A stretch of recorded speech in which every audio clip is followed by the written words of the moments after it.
আসসালামু আলাইকুম রহমতুল্লাহি বারাকাতুহু। নাহমাদুহু ওয়া নুসাল্লি আলা রাসূলিহিল কারীম, আম্মা বাদ। আউযু বিল্লাহি মিনাশ শাইতানির রাজিম। বিসমিল্লাহির রহমানির রহিম। ফাইন্না মাআল উসরি ইউসরা। বন্ধুরা, যে যেখান থেকে আমাদের আজকের এই ভিডিও দেখছেন এবং শুনছেন, সকলকে টিআইটিভি এর পক্ষ থেকে অফরন্ত ভালোবাসা ও শুভেচ্ছা রইল। আশা করি সবাই ভালো আছেন।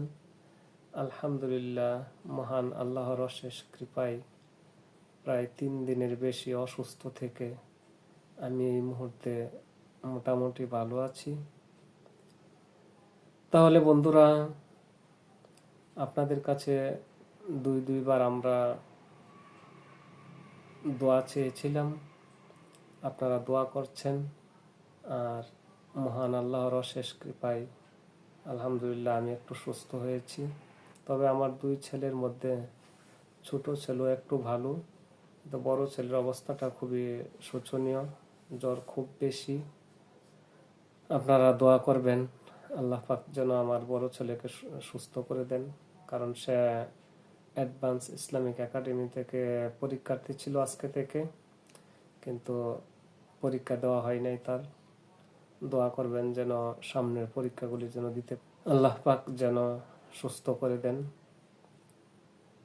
আর আসলে সবকিছু আল্লাহরই ইচ্ছা। কখনো ভাবতেও পারিনি যে হঠাৎ করে এমনইভাবে অসুস্থ হয়ে, আমি একা অসুস্থ হয়ে, তারপরে পরের দিন আমার 2 ছেলে অসুস্থ হয়ে যাবে, এর পরের দিন আমার ওয়াইফ অসুস্থ হয়ে যাবে, আর আজকে আমার এই ভাইও অসুস্থ হয়ে যাবে। ভাবতে অবাক লাগে। সুতরাং বন্ধুরা, আসলে আমি মনে করি, আমি এই অসুস্থতার পর থেকে যা বুঝলাম, আমি মনে করি পৃথিবীতে সবচাইতে মূল্যবান সম্পদ হচ্ছে স্বাস্থ্য। অর্থাৎ আপনি যদি সুস্থ থাকেন, সেটাই সবচেয়ে মূল্যবান জিনিস।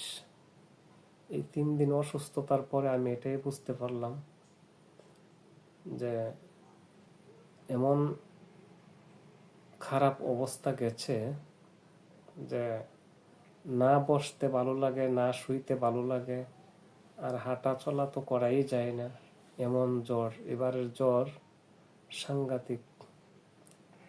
তাই আমি এটাই অনুধাবন করতে পেরেছি যে পৃথিবীতে সবচাইতে মূল্যবান সম্পদ হচ্ছে আপনার শরীরটা যদি ভালো থাকে তাহলে সব ভালো। আমি ছোটবেলায় একটা পাঠ পড়েছিলাম আমরা, যে শরীর ভালো থাকলে মন ভালো থাকে, আর মন ভালো থাকলে মনে আনন্দ থাকে, সব কিছুই ভালো লাগে। তা আসল কথা হচ্ছে যে শরীরটা ভালো থাকা। তা আমি দোয়া করি আল্লাহ পাক যেন পৃথিবীর সব মানুষের শরীরটুকু ভালো রাখেন। আর আপনারাও আমাদের জন্য দোয়া করবেন যে আমাদের ফ্যামিলিতে আমরা 5 জনের 5 জনে অসুস্থ। আমি আলহামদুলিল্লাহ একটু মোটামুটি ভালোর দিকে, আর আমার ছোট ছেলেও মোটামুটি ভালোর দিকে, কিন্তু বাকিরা খুব বেশি অসুস্থ। সবাই দোয়া করবেন আল্লাহ পাক যেন আমাদেরকে সুস্থ করে দেন, আর আমরাও দোয়া করি আপনাদেরকে যেন আল্লাহ পাক রব্বুল আলামিন সুস্থ রাখেন। আমি পবিত্র কোরআনের একটু আয়াত পেশ করেছিলাম। এই আয়াতের মধ্যে আল্লাহ পাক রব্বুল আলামিন বলতেছেন যে নিশ্চয়ই দুঃখের পরেই আসে সুখ। আর আসলেই রাইট। মানে 2-3 দিন আমি যে অবস্থা আমার গেছে, প্রচন্ড